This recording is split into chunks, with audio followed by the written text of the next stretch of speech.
Hey readers! Okay, so I'm here to do a vlog style update of what's been kind of going on with me and the writing career. As many of you maybe know from my earlier vlog style videos, I recently returned to self-publishing after traditionally publishing two of my books, Her Perfect Life and The Secret Next Door. So with my latest book, Once Upon a Lie, this one marks my return to self-publishing. So this book came out March 23rd. It is now June 2nd. So let's talk a little bit about what that process has been like and some of the highs, some of the lows, what's been going well, what I've been struggling with. Let's dive in.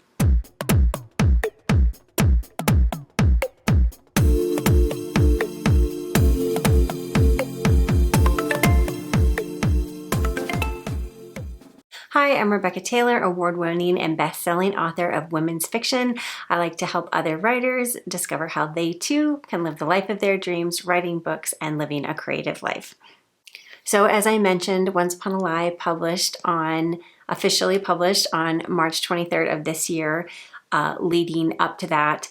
And this was my return to self-publishing after the last several years being traditionally published with my last two books. And let's just dive into what some of my struggles were. I'll start off first of all by mentioning that I originally had planned on publishing this book in January, and I had set up a pre-order link for that and everything, and things were kind of clicking along. But what I didn't anticipate was that, through November, I think I had finished writing the rough draft.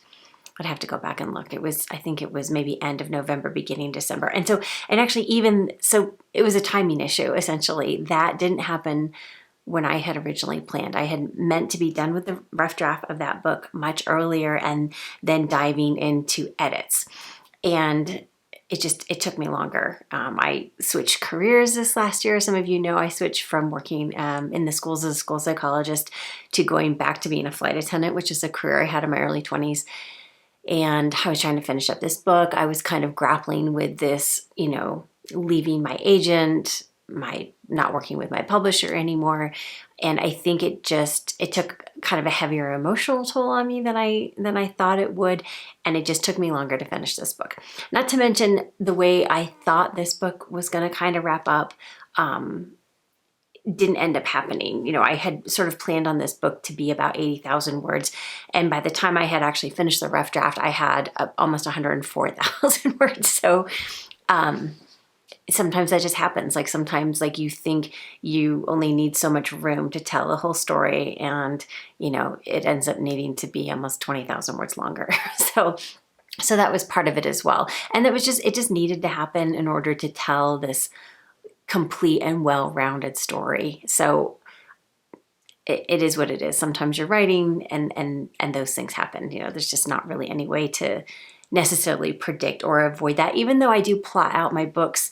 Although that's probably a video for a whole other segment, but I do plot them out, but maybe not as meticulously as some writers do. I don't, do that minute sort of like scene by scene plotting. I more have like a roadmap, and I know where I need to be at different places. So I can see how, because I'm not as exacting in my plotting, I do leave room for the story to kind of, go where it's going to go in the moment based on, what's developing in the story. And that's how I ended up with 20,000 extra words than I had originally thought. Anyway, the book wasn't done when I thought it would be. And so then, of course, everything just gets pushed down the line. And I would say this is maybe one of the biggest things that's different from traditional publishing is, sure, people can be late on their deadlines, but there's all these other people when you're working with a traditional publisher that are waiting on you. And I think that pressure to know that other people can't do their job for you and for your book until you get your job done, sometimes maybe adds that additional extra pressure, so that you're less likely to be like, oh, I'm not going to write today, or I can do it tomorrow, or I'll do it tonight. There's less of that kind of wiggle room to put stuff off. And so I will say that was one thing I did learn this time around, was definitely that, when it's just you holding yourself accountable, sometimes it can be harder to hold yourself as accountable. So lesson learned. So what was the end result of that essentially was that I didn't make that pre-order deadline that I had originally set for myself for January. Now, if you are also a writer and you're in this kind of self-publishing space, you probably know what the fear and then the result of that is that, you set this pre-order up, and it's particularly with Amazon that you do this.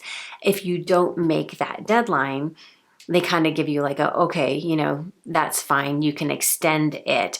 However, if you don't make that second deadline, then you potentially lose the ability to have any pre-orders with them for a year. So now what do I have? All of a sudden, external stress and angst, motivation to get that book finished. Because I don't know that I would do a pre-order again, or there's just a lot of things I think I would do differently about the process and the execution leading up to a book release, based on what I learned this time around, for sure. But I don't think I would set up a pre-order for my next book unless and until I, at the very minimum, had a really solid first draft done. Like, I wouldn't be writing the book and then I've got that pre-order set up. I know a lot of writers do that. I don't think it works for me like that. I think that pressure just kind of stresses me out instead of motivating me to get it done. So I think for this next book that I actually just recently started writing, I'm definitely not setting up any pre-orders until I have a good solid first draft done, and maybe even just like further along in the editing process as well. So anyway, that's kind of the first lesson I learned. So I did have to push the pre-order date. It was now going to be set for March 23rd. I did make that time, but even more lessons to be learned there. So I will tell you the other thing I did that is sort of considered a cardinal sin of self-publishing is I really handled the whole project myself from start to finish. I didn't hire, with the exception of one element, and we'll talk about that in a second, I didn't hire any help, essentially. And so what do you mean by this? And so there's a couple cardinal sins that they say you should never, ever, ever do when you self-publish a book, and I did them. The number one thing is you should never design your own book cover. And the reason why is because, just because you can write a book or you like a certain thing doesn't mean that you necessarily have the skill sets to design a cover. And I will tell you, I did reach out to the artist who designed the cover for Her Perfect Life, and I'm gonna get that. Okay, so this was my first traditionally published book. This was Her Perfect Life, and the designer who designed this cover, I really like the work that they do. They're very popular. They work with a lot of high-end authors. And do just beautiful work. And so I actually reached out to them and I explained my situation. I said, hey, you did the cover for Her Perfect Life. I loved it so much. Any chance you do any work with indie authors? I'm kind of switching, sort of thing. And she was really kind, and she got back to me and she was like, and just so you know, not everyone's really super excited about working with indie authors. And I'm sure there's a whole reason. That might actually be another good topic for another sort of, informational video is, working with other people and what might some of their reluctance be to working with indie authors and why, because there are definitely reasons. But anyway, she kind of spelled out why she doesn't usually do it. She would be willing to do it with me. However, it was going to cost X amount of dollars. And this X amount of dollars was an outrageous amount of money. Now, she does beautiful work, and obviously this is probably what publishers pay her to design book covers. But to say that it was way outside of my price range would be an understatement. So I thanked her for her time, and I just was going to have to figure something out or find another designer. Now, I will say I have struggled to feel like my books are really easily sort of captured in with cover designs in the past, and I didn't know what the answer was. So I really kind of got hung up on this whole cover design topic for quite some time, and to the point where I just like, all right, fine, I'm just going to go into Canva, I'm going to go into Adobe Photoshop, and I'm just going to start playing around with some ideas, because at the very least I was going to have to, I wanted to be able to give a designer I was going to work with some sense of, you know, this is kind of what I'm looking for. And so as I was playing around, I kind of just, this kind of happened. And you can see the full kind of spread there. And then I even, because it's a hardback, we have the interior flaps. And I liked it. Now I know that this is actually dangerous because, you know, a lot of authors will design their own covers and they're like, oh, I like it, it's fine. And then they sort of show it to people and they're shaking their head and they're like, what are you thinking? This is terrible. They're just, you know, can be truly awful. And so I was a little concerned, like, had I, you know, just created something that I liked, but actually was truly awful. So I actually sent what I had done, and I didn't tell anybody that I had made it myself, and to some people that I trust. You know, they're avid readers. They read in my genre. And I was like, hey, what do you think of this? What do you think of this cover design? And these are people who had gotten back to me, you know, about some of my traditionally published covers and been very, you know, honest about, you know, not liking the cover. And, you know, and I'll just kind of share with you, like my second book that was traditionally published, I had sent this cover. This was done by my publisher, and I sent it to these same people, and they were like, what?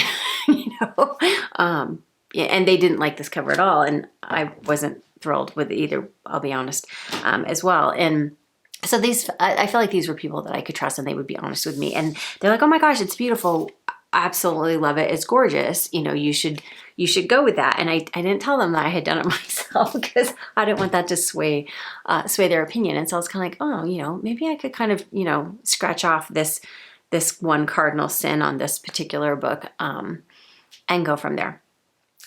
And so anyway, I designed my own cover. You're not supposed to do it, but I did it. And I think I'm happy with it. I think it turned out well. And I actually get a lot of compliments from it. I've had, you know, some of the Bookstagrammers who I, you know, sent the books to, and they're like, oh my God, this cover is so beautiful. And so I'm like, oh my God, thank you so much. I did it myself. Anyway, second cardinal sin that I committed is that you should not rely on your own self to edit your own book. And this is a big one. And I would tell you, this one's a big one. And this one scares me because, I mean, you can potentially really embarrass yourself. Editing is huge, and I don't take it lightly. I don't fluff it off. I think it's a very big deal. I think there's definitely skill sets that people have that I don't necessarily have. And so this was where I was kind of planning on spending my money.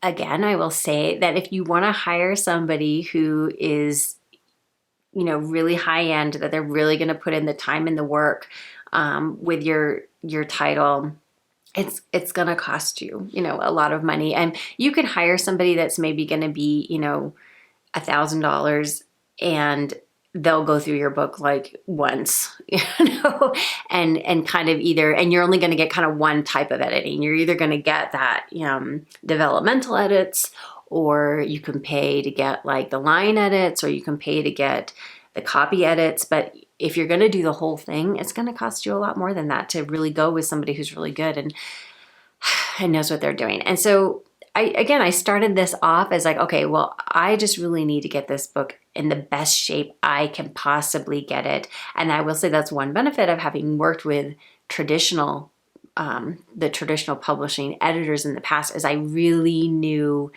like the paces that you're going to have to put this book through and the sheer number of edits to really get it into like a good place.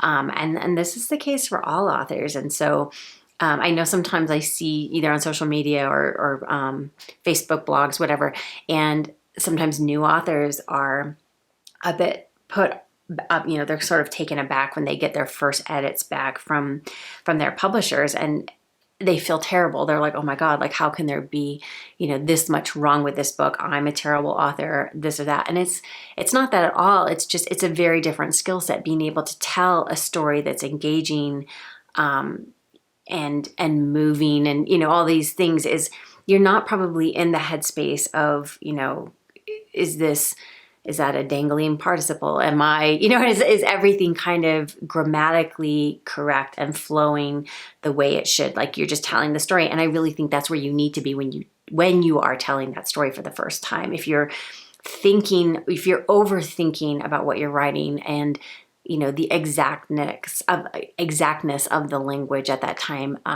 then you're potentially not being in the story enough. You can come back later and fix, the sentence. This paragraph is 2 pages long, or is that kind of thing. But it's better, I think anyway, to be out of that headspace. It's like a different way of thinking than when you're creating a story for the first time.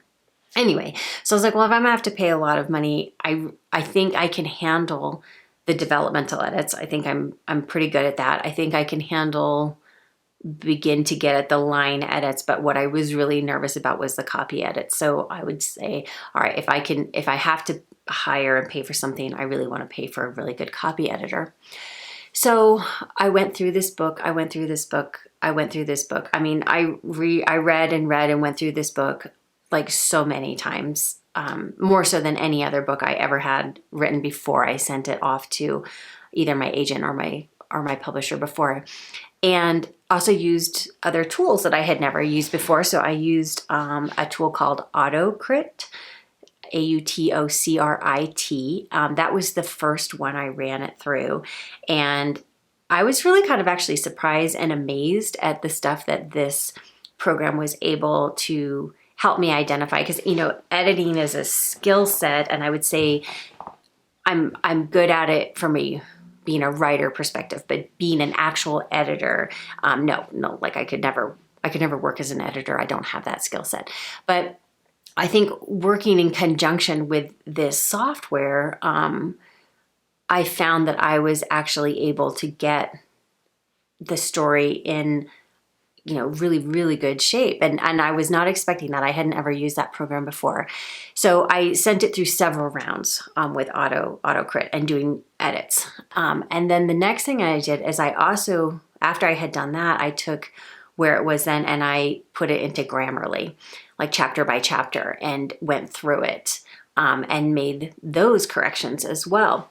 And I will tell you, after all of these rounds of edits that I did, I mean, going through my book, honestly, so many times that it's like the last thing I want to do is read this thing again, which is going to make my next mistake sound ridiculous when I've told you how many times I've gone through it. But that I was pretty confident that I had gotten the book into really good shape, and that I was like, I can publish this. There isn't the need now to send it out to somebody else and pay an additional $1,000 for them to go through it. Like, it was in good shape. At least that's I was thinking. I was still terrified that I was, making a mistake and other people were going to read it and they're like, "Oh my God, I love the story, except it's full of errors." You know what I mean? Like, it's probably my number one fear, is that you've just missed a lot of things, whether it's in the story and the continuity, or just like really embarrassing things like grammatical errors, like an abundance of grammatical errors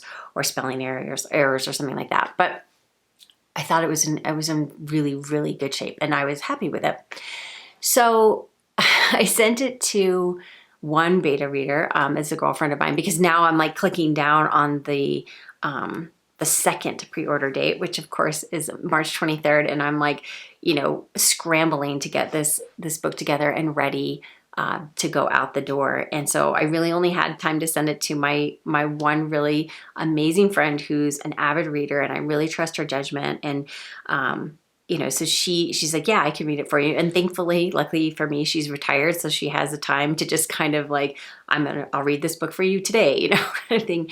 So, she did, she read it, she got it back to me, and she said, loved it. Here's a couple things I noticed. So it was a couple, just things I had missed. Not a lot though, like just a few things. And so I was kind of like, oh, amazing. But one of the things she mentioned was like, oh, by the way, the character in chapter 35, you accidentally start calling, I have a character named Dominique, and she's like, in 35, for some reason, you accidentally start calling her Denise. And I was like, what? So I was like, I searched and I was like, oh yeah, I did. And I saw that first line in chapter 35, or one of the first lines, chapter 35. And I was like, all of a sudden Dominique had become Denise. And even though I had reread this book so many times, my brain didn't catch that. Like, it just glossed over that fact that I had changed her name only in that chapter. And I'll tell you, she's not even like a tertiary character. She's kind of, this one of these floaters. She's kind of in the beginning of the book. You see her, right around there in the middle, and then again at the end. And so she's not like one of my main characters like Mia or Holly or, even Stevie. She's not around that much. So I think that my brain just wasn't as dialed into catching the difference in the D name. I was like, oh my God, thank God, thank you, Jill, you caught this. And so I changed it in the singular instance that I thought I had made this mistake. So anyway, I upload the book, it goes out.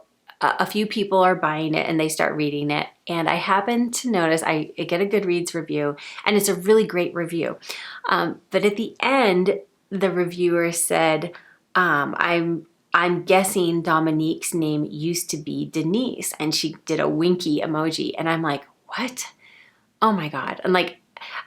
I'll tell you, I'm like pretty hard on myself. I do not like making mistakes, particularly a mistake that was pointed out to me by somebody else. And I'm like, oh my God, did she somehow get like the old version of this book? Did the new one not upload? And I'm kind of freaking out. So I go and I look and I'm like, okay. And the only place I knew that it was in chapter 35. And I see I had changed the Denise to Dominique. And so I didn't understand why she was still reading this. And then I continued on through that chapter and I see Denise, Denise, Denise, Denise. And so it wasn't just that singular instance that I thought my dear and amazing friend was talking about. It was throughout that entire chapter 35, I had reverted to using the name Denise. And so I was like, oh my God. And so I bring this up as a point that, you can go through your book. And I will tell you, I know people who have even worked with small publishers who maybe don't have the editing power at their fingertips as some of the younger or the older, as some of the bigger publishers have. And these weird little things can still end up happening to you. And I know I'm very hard on myself, and I'm like, oh my God. And even if it was only this one reader who ever saw this, I'm mortified. But the nice thing about handling like that, all in your own, like I have complete control over the whole thing, is that I can immediately make that change, fix it, and re-upload the new, the fixed copies and all the formats, ebook, hardback, trade paper. I can change all those files so that everything moving forward from there is what it should be. But I just wanted to sort of share with you like some of the trials and, tribulations. And I will also share with you, not even the half of it, in terms of just the stuff you deal with, in terms of making sure everything is being uploaded the way it should, that it's correct, that all your vendors that you're working with that are distributing your books are, everything's working on that. And it's a lot, so I would say if you're thinking about tackling self-publishing go into it with all your patience. And I would say as much as possible, give yourself a lot of lead time to be able to problem solve those things. And just know you're going to be continuously problem solving through a variety of hiccups and things that are not going to kind of go. And, these are typically the things that your publisher just kind of handles, or, the people that work for them, there's a variety of them. And so, the workload is spread out amongst them kind of thing. But when it's just you, you're the creator and you're also the business owner and you're the administrative assistant and you're also, you're all the things, you're wearing all the hats. And so you're the only one that can make sure that the workflow, that the project is being executed and being handled. And you're also going to have to be on the phone and emailing these vendors like, Ingram Spark, like Amazon KDP, Barnes & Noble Press, when things are not right, or they're not going the way you would hope that they would. And you're going to run into things. Like, there are going to be things. It's not likely that you're just gonna, write this book and upload it and whoosh, everything's perfect. So just something to keep in mind. Now, I don't hate doing those things. I actually kind of like that aspect. It's wearing a completely different hat for me that actually still plays upon some of my own personal strengths when it comes to running a business and problem solving in that way. So I enjoy the creative aspect of writing my books, but I also love learning about all the different software that I need to utilize to make it a finished product that I can be proud of, and I'm proud of this. And I will tell you, that was like the one thing I said to myself. It's like, okay, fine. Like, if I'm gonna switch from traditionally publishing to indie, I'm not gonna let myself off the hook. Like, I'm not gonna put something out there that I don't feel could stand side by side with my other books. And, in terms of quality, in terms of storytelling, in terms of, editing, cover design, everything. Like, I still want to provide an amazing experience for the readers, and I want to be able to hold it in my hands and feel good about what I have produced. I don't want it to be full of errors, mistakes. I don't want the story to be lacking. And I think that's why I was so hard on myself when I was getting this book out. I think it was why it took me longer to get it completed, to go through the editing, as I wanted it to be right. And especially just because, to me, like, I wanted to avoid that personal embarrassment of having like put something else out there, particularly after leaving being traditionally published, that I couldn't feel proud of, or that I wouldn't want to stand and hold in my hands and say, hey, I wrote this. Would you like to try reading it, kind of thing. So that's just a little bit of like updates on all of that, on the process. I think the last time I did one of these, I was still writing the book from hotel rooms, from sort of, my layovers and things like that. So now we're on the other side of it. It's out there, it's in hardback, it's in trade paper, it's ebooks everywhere. It's wide, which brings me to another mistake I made, and I'll come back to that in a second. And actually, the other thing I want to share with you is that the audiobook has just been released. And so I was saying there was, I had done everything myself. I said, but with the exception of, I did hire the narrator who actually narrated The Secret Next Door, and her name is Libby McKnight, and she is absolutely amazing and hugely talented. And so when it came time to, see about getting the audiobook for Once Upon a Lie Recorded, I was like, I wonder if Libby McKnight ever works with indie authors. And so I did reach out to her, and she was absolutely amazing. She was very excited about taking the project on, which of course made me feel amazing, and did just a fantastic job. And so that now exists, and it's up for sale right now. I think it's only for sale on Amazon and Apple audiobooks, but it will eventually be everywhere. It's just the other platform you have to use to upload the audiobook to, like, say, like Barnes and Noble and indie, retail sellers and things like that, making it available in libraries, is Findaway Voices, and they just take a little bit longer to kind of get it distributed. So it's already up, it exists there. It just takes a little bit longer for them to get it distributed to all those retail outlets. So anyway, that it will soon go live. You'll be able to see it on Barnes and Noble and Bookshop, all of those places. So I'm very excited about that. So this project is now complete, and that was the other thing, is that in the past I've been kind of one who I'll be working on one book, editing another, and I just decided when I was going to switch back to indie publishing, it was just going to be, look, I want this entire project to be complete. And that means it's edited, it's published, all the formats that I want to see it in exist, and they're available. And then I can move on to working on my next project. So that kind of brings me to this place is sort of say, I actually the other day wrote the first chapter of my new book. So it's still kind of like coming together. It's percolating. I don't want to talk about it too much. And I mean, in the past, I have been pretty sherry, I guess, about what I'm working on. But even my husband the other day, he's like, oh, you haven't told me much about this new book. And I'm like, yeah, and actually I don't really feel like talking about it too much. And I'm not even sure about the title yet. I have to do a little bit of research about that to see if it's actually a title I can use. But I wrote the first chapter, and I did it on an airplane, of course. I was flying from Denver to Dulles, and I was just deadheading. It was a deadhead segment, and I was like, oh, I feel like I kind of got the idea of how I wanted this chapter to go. So I pulled up my laptop, and I just started writing, and then before we landed, I had written the entire first chapter. So I wish that every chapter would go like that. That would be amazing. But so that was kind of exciting. Now I haven't gotten back into like a regular writing routine with this new book yet, but the pieces are there. The foundations to kind of get going and get started with it are there and coming together. So that is really exciting.